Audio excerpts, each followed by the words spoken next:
So does nasal BPC-157 actually work? I mean, this is a common question, boys. Like, I think we want something easily administered, like something that we can just simply ingest. And I think a lot of folks have an issue with injections, right? I mean, if you're not on TRT, or if you're not, administering exogenous hormones or anabolic androgenic steroids, then, you're not used to injecting yourself with stuff. And I don't know, it can be like a little bothersome for people. There are a lot of other compounds that we know are effective at inducing essentially the mechanism of action of that chemical and affecting physiology via being administered intranasally. Like oxytocin is a good example. I mean, oxytocin typically comes in a nasal spray.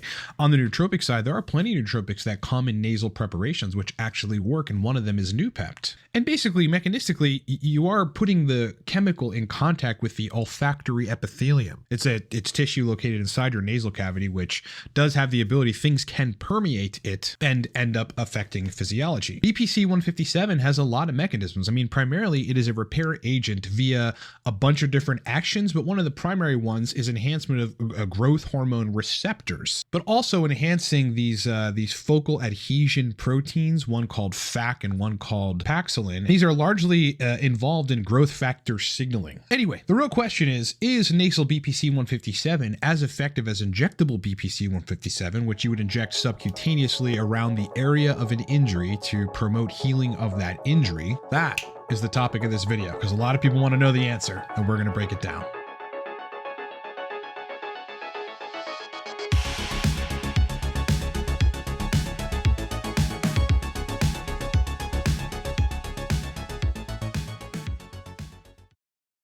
Right off the bat, Supercharged Dopamine and Nootropics Mastery, they're on sale this week. As usual, code for that is 20 now. You save 20% on either of those courses. Cortex Stack is going back to full price. This weekend, it is 25% off right now. Code for that is 25 Cortex. Torque Stack, all day energy. So many bottles sold. Very, very powerful for motivation and focus. 15% off. Code for that is 15 now. If you need to hire me for TRT protocol optimization, nootropic regimen formulation, ED sexual function, energy optimization, host of other things, you can do so in under a minute at livecortex.com. So as BPC-157, or body protective compound 157, which is something you make inherently but that you can essentially administer exogenously, has become popular in the biohacking sphere over really the past 7-8 years. I kind of feel like it's been around for a while. There are obviously different administration methods that come out, and one of them that came on the scene is intranasal administration of BPC-157. Now look, let's go to peptides.org and just kind of see what they have to say. This is done by a PhD, a doctor named Dmitry Marinov, who says, curious about BPC-157 nasal spray versus injections,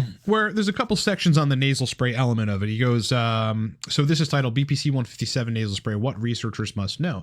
Clinical interest in nasal drug delivery has increased in recent years due to its unique advantages in certain therapeutic contexts. Intranasal administration is valued as a non-invasive means of both systemic and local administration with good bioavailability, rapid onset, and targeted effects on the central nervous system. Again, as I talked about in the beginning of this video, you have epithelium in your nose. It's olfactory epithelium that compounds can come in contact with, permeate, and get into systemic circulation. They go, nasal delivery may be particularly effective in the treatment of neurological diseases due to the direct nose to brain pathway. This includes neurodegenerative diseases such as Alzheimer's, as well as mental health conditions such as schizophrenia. However, intranasal administration is also considered an efficient route for systemic effects due to the dense vasculature of the nasal mucosa. They go, researchers note that intranasal delivery may especially increase the bioavailability of peptide therapeutics specifically and present alternatives to injection. Now, here's the BPC-157 section. They go,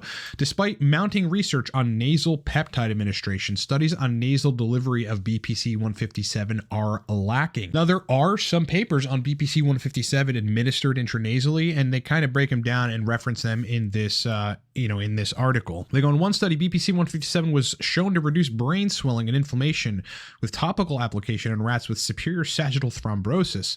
Another study on intranasal administration of BPC-157 in rats with rhinitis elicited anti-inflammatory effects in the nasal lining. So pretty good proof that at least in rats, it is having its anti-inflammatory action when ingested intranasally. They go, given the evidence that BPC-157 on neurological health, including neuroprotection, neurotransmitter neurotransmitter modulation, which we've talked about before. I'll flash the video on the screen and I will link it down below so that you can watch that video on BPC-157 and modulating the brain. And the maintenance of systemic homeostasis via the brain-gut axis. It may be particularly suited to nasal administration. As such, leading peptide brands have begun to develop BPC-157 nasal spray formulas such as Limitless Life, blah, blah, blah, blah, blah. When talking about bioavailability, that's really what we're trying to determine here. Traditionally, injection has been considered the most effective route for administering peptide drugs due to their instability, and rapid degradation with oral, topical, and other delivery methods. Yes, some peptides are just not stable, right? They denature very, very quickly. So something to keep in mind here.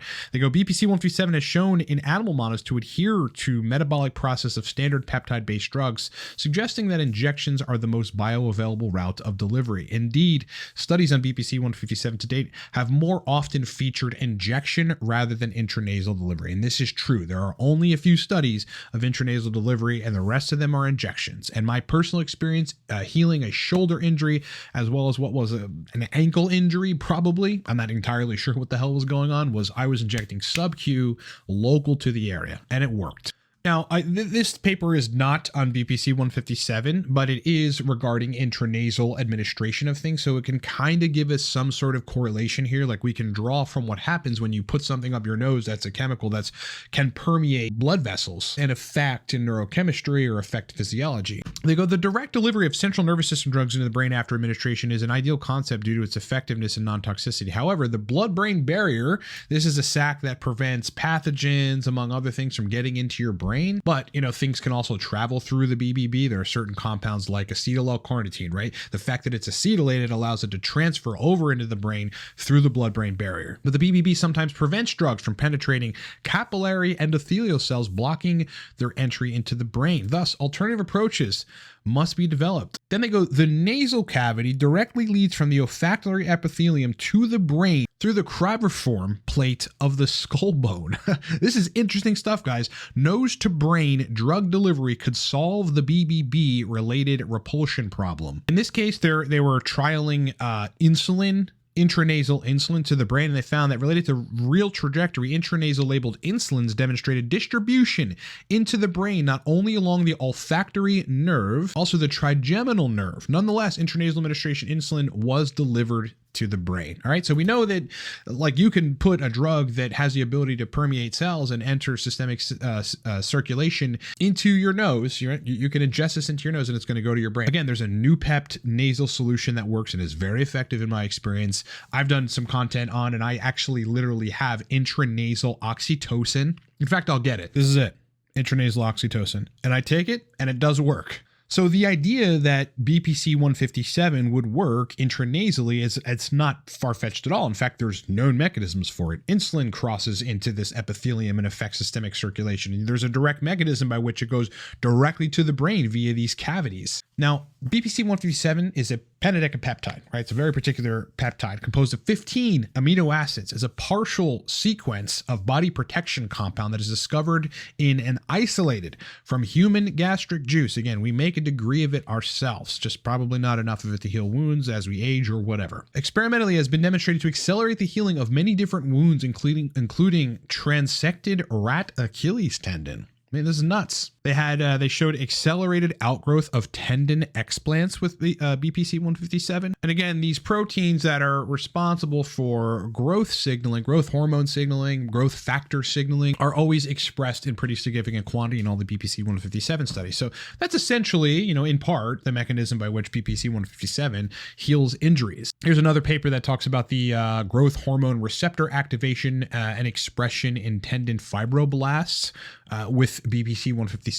So, we know this stuff is effective, and we pretty much know how it exerts its effect on repairing tissues, localized when injected. But to date, there just aren't many papers on this. Now, look, there are a lot of companies that are selling, intranasal BPC-157, and there are anecdotals to say that it works. The best that we can do in determining if BPC-157 can actually work when you ingest it intranasally is just look at the nasal cavity, the olfactory epithelium, this connection between the nasal cavity and the brain, and how you can actually administer drugs intranasally, and it's got direct pathways to get into systemic circulation and affect neurology, and just kind of extrapolate that information and bring it into the realm of BPC-157. As I said in the beginning, like people are always looking for an easier way to ingest like, certain drugs or compounds. Some people have like a needle phobia or really just aren't into it. But my take, looking at both the intranasal drug administration scientific literature as well as the anecdotals on BPC-157 working,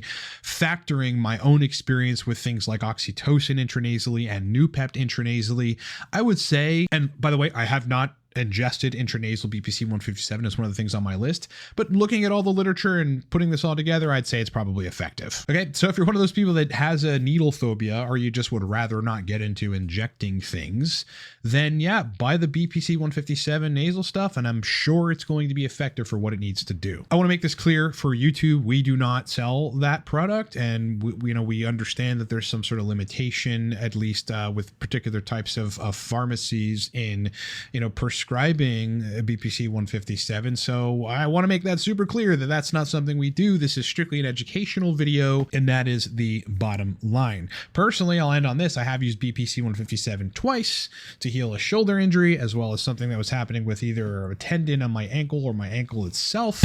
And both times it was very effective. I injected it on site subcutaneously. It did not hurt, and it was highly effective for what it's supposed to do. Guys, specials of note on stacks. Cortex stack 25% off. This ends this Sunday. Okay, so if you want to get the Cortex stack, powerful energy, focus, stimulant, flow, and motivation cheap, the code for that is 25 Cortex. You'll literally get a discount, 25% off right now. Torque stack, heavy hitting, all day energy, very, very powerful for motivation, and that dopamine style brain function is 15% off. Code for that is 15 now. If you need to hire me or book me for coaching, I am open. I've got slots on nootropics, TRT protocol optimization, energy optimization, sexual dysfunction, host of other things. You can look at my specialties and hire me in under minutes at livecortex.com. All right, everybody, it's been a pleasure hanging out with you. Thank you for being with me in this video. Look, like the video if you liked it. It makes a huge difference. It's free, and it gets YouTube to distribute our content further out into the webosphere, which we want. If you dislike the video, all good. Dislike it. Thanks, though. Really appreciate that, pal. Otherwise, sub to the channel because you are going to love the scientific breakdowns. I talk about stuff that a lot of folks either don't understand or won't talk about on this channel. So hit that sub button, make sure you're subbed. Otherwise, hope you're having a great week. Hope you have a great day, and I'll talk to you guys on the next one.